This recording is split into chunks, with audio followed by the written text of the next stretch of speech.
Depuis environ le 21 mai, un dôme de chaleur est annoncé sur la France, avec une durée estimée jusqu'au 31 mai. Ce dôme n'est pas là par hasard et vient nous accompagner, nous préparer à la saison initiatique de l'été à venir.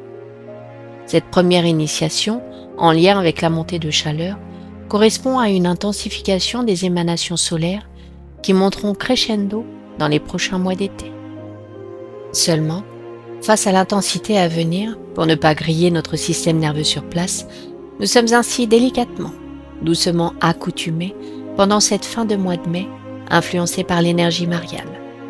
Ce mois de mai précédent juin est le dernier mois du printemps qui nous initie encore à sanctifier notre grotte intérieure, afin que depuis notre présence, celle-ci se révèle en tant que temple où l'esprit descend et entre en gestation, en maturation.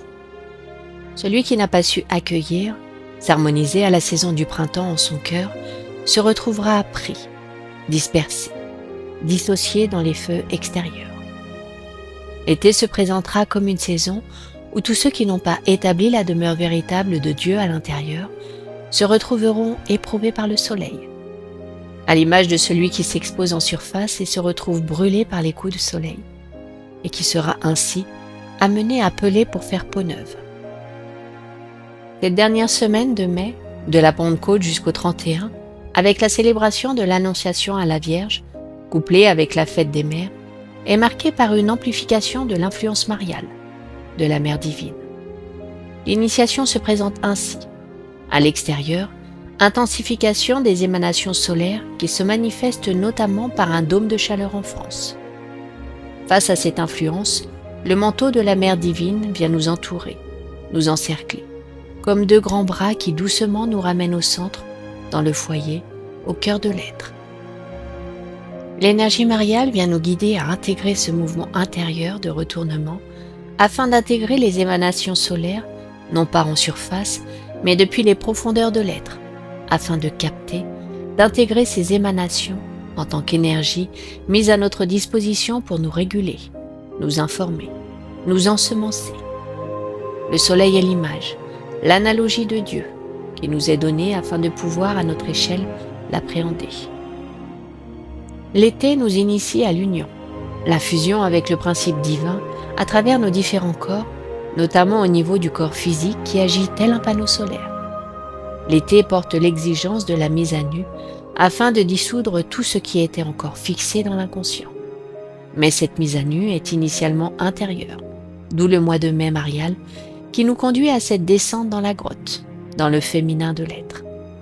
L'intégration des émanations ne peut se faire qu'à partir de la polarité féminine, car sinon ces émanations sont uniquement dirigées par la dimension martiale, masculine, reliée à Mars, et deviennent ainsi destructrices.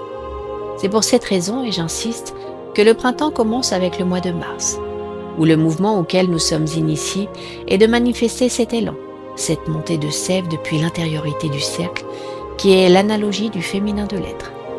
Mars évolutif s'élance à partir du féminin de l'être. La Pentecôte nous initie là encore à cela, car les apôtres, représentant la polarité masculine, manifestent le Verbe depuis cette descente, cette intégration via leur aspect marial. Jusqu'au 31, malgré ces fortes chaleurs, un mouvement nous est proposé, notamment de communion avec le féminin de l'être, avec le temple intérieur à venir habiter pleinement, et ainsi nous pourrons sentir ce doux manteau marial se déposer sur nous, en nous, et venir adoucir le feu de l'extérieur par sa descente dans notre foyer. Car les eaux intérieures du féminin accueillent, transmutent le feu du dehors en éther, afin d'en capter l'information initiale, originelle, et revenir ainsi à sa nature première.